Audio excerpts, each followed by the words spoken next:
Every day, more than 100,000 flights crisscross our skies. Gigantic machines weighing hundreds of tons rise effortlessly into the air, carrying millions of people across continents and oceans. Today, flying feels ordinary, but if you could travel back just 150 years and tell someone that humans would one day soar above the clouds at nearly the speed of sound, they would likely think you were describing magic. For most of history, flight was impossible. Humans watched birds with envy. They dreamed, they imagined, they failed. And yet, somehow, they succeeded. This is the extraordinary story of how humanity learned to fly. This is the story of the airplane.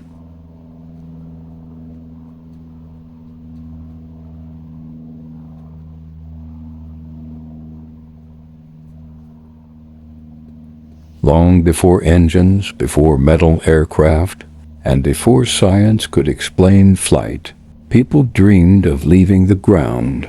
The desire was nearly universal.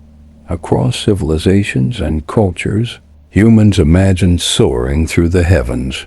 Ancient myths told stories of winged heroes and flying machines. The most famous came from ancient Greece. The tale of Icarus tells of a young man who escaped captivity using wings crafted from feathers and wax. The story ended in tragedy when he flew too close to the sun.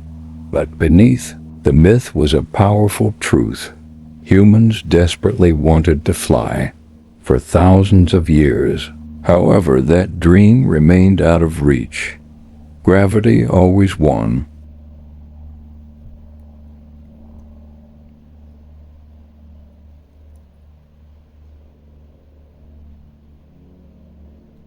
In the late 1400s, one remarkable man began studying flight scientifically. His name was Leonardo da Vinci. He carefully observed birds. He analyzed their wings. He sketched incredible flying machines centuries ahead of their time, contained designs for gliders, parachutes, and even helicopter-like devices. Many of his ideas were astonishingly accurate. Yet there was one problem. The technology of his era could not bring these inventions to life. Dream remained trapped on paper, but the seed had been planted.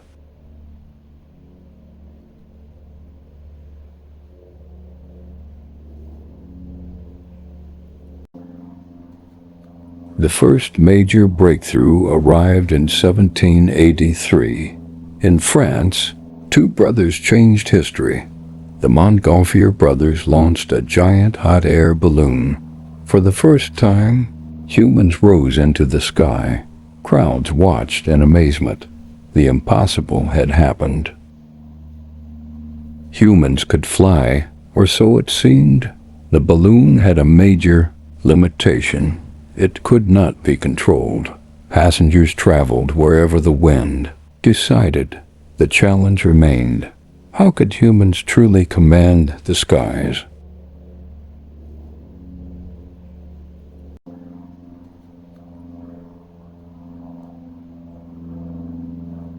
Throughout the 19th century, inventors studied nature. Birds became their teachers. Scientists realized flight depended on four key forces: lift, weight, thrust, and drag. Understanding these forces was the key to everything. One pioneer became especially important. His name was Otto Lilienthal. He built gliders and repeatedly launched himself from hills. Over 2,000 successful flights followed. His work proved that controlled flight was possible. Sadly, a crash in 1896 took his life. His last reported words were simple: "Sacrifices must be made. His research would inspire the men who finally solved the puzzle.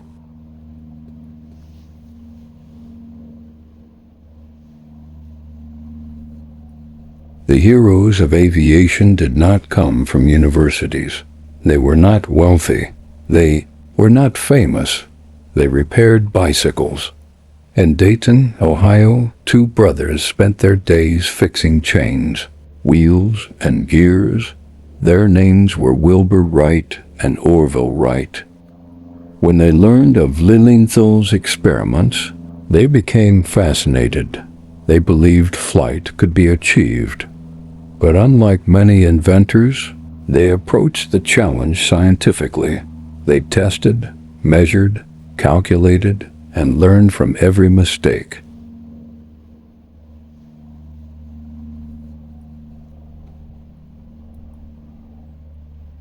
The Wright brothers identified three major problems. First, lift. How could an aircraft rise from the ground? Second, power. What engine could move it forward? Third, control. How could a pilot steer in the air? Many inventors focused only on engines. The Wright brothers focused on control. This proved to be the breakthrough. They built wind tunnels. They tested hundreds of wing designs. They studied airflow.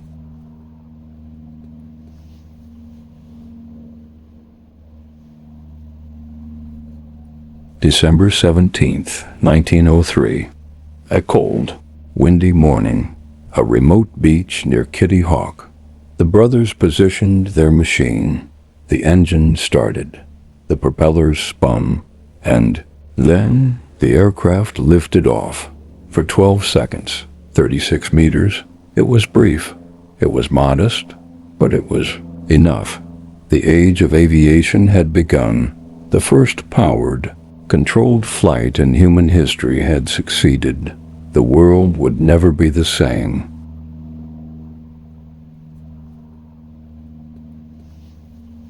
At first, surprisingly few people cared. Newspapers barely reported the achievement. Many doubted the brothers' claims, but the Wrights continued improving their aircraft. Soon they flew for minutes instead of seconds. Then for miles instead of meters. Eventually, the world could no longer ignore them. Human flight had become reality.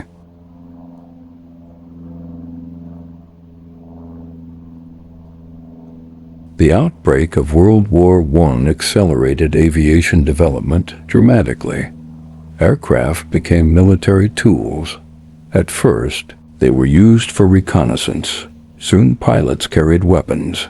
The first aerial dogfights began. Engineers raced to create faster and more powerful airplanes.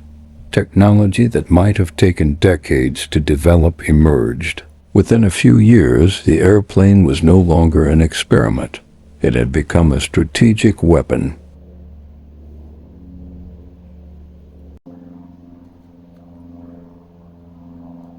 The war ended, but aviation continued advancing.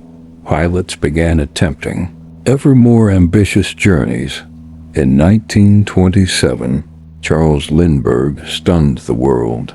Flying alone aboard the Spirit of St. Louis, he crossed the Atlantic Ocean non-stop. The journey lasted over 33 hours. When he landed in Paris, crowds erupted in celebration. Air travel suddenly seemed practical. The world was shrinking.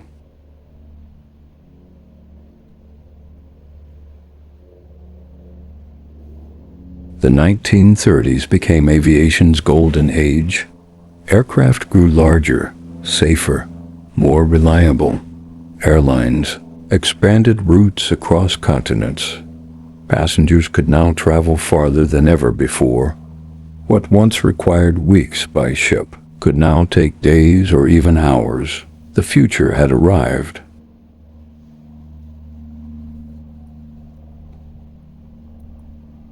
Then came another revolution, the jet engine. Instead of relying on propellers, engineers created engines that pushed aircraft forward using high-speed exhaust gases. The results were astonishing. Planes flew higher, faster, farther. Commercial aviation transformed almost overnight. The skies became highways.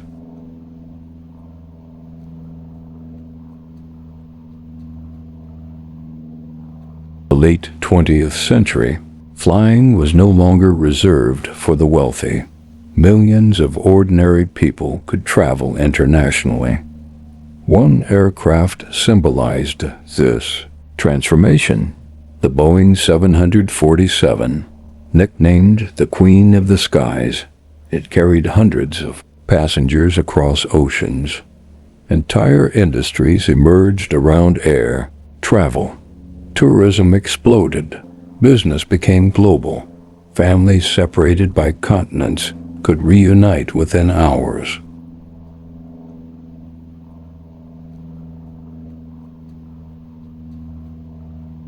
Even today, many people look at a giant airliner and wonder, how does that stay in the air? The answer lies in the wings. As air moves around them, lift is generated. Engines provide thrust. Pilots control specialized surfaces that guide the aircraft through the sky. Together, these forces overcome gravity. The result appears miraculous, but it is actually a triumph of science and engineering.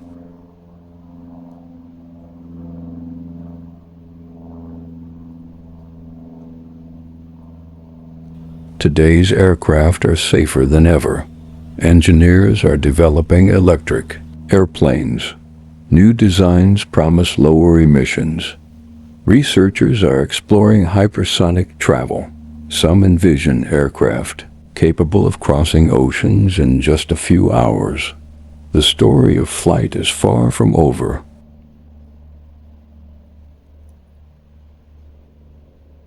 For thousands of years, humanity dreamed of flight. Generation after generation looked upward. Most believed it impossible. Yet through curiosity, courage, and persistence, people achieved what once seemed like magic. From myths and sketches, to balloons and gliders, to the Wright brothers' 12-second flight, to modern jets connecting the entire world.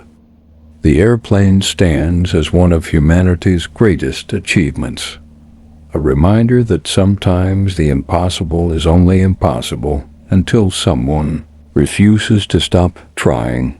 And every time an aircraft lifts from a runway and disappears into the clouds, it carries with it a dream that began thousands of years ago, the dream of flight.